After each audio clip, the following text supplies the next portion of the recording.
Yung DPWH budget from present, tinaasan, di ba? Tumaas, Yes, right? correct. Ang Public Opo, Works, tumaas right? po, tumaas po. Tinaas na nila. 2027 budget is considered now as an election budget. Kasi nga 2028 ang halalan eh. So, Tama po importante yan. itong deliveries, quote-unquote, para sa mga miyembro ng Kongreso, no? So, anong tingin nyo rito? Dito sa Public Works budget na ito? Ito pong public works na budget, although syempre medyo ano pa rin yan, kumpara sa mga nakaraang taon. Pero kasi ang kailangan bantayan natin talaga dyan yung tinatawag na convergence and special support programs. No? Nagkakahalaga yan ng 107 yata, no? Billion if I'm not mistaken, ngayon for next year. Pero notorious yan, mga previous years talagang sumobrang lumobo yan. No? Diyan kasi nilalagay yung mga insertion. No?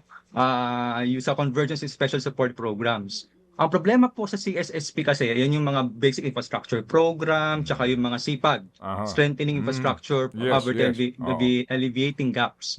Yan kasi po, actually may isang study dyan na nagsasabi na duplication siya. Bakit? Kasi meron na tayong flood management program, meron na tayong asset preservation program, meron na tayong bridge program, local program.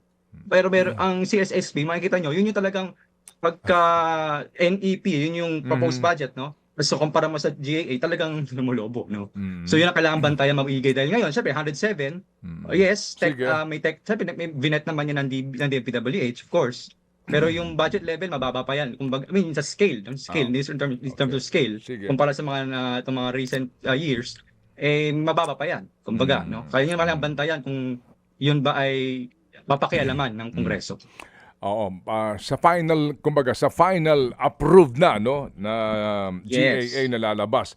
Ang inyong kasi grupo bibigyan ko lang sir ng sample, no.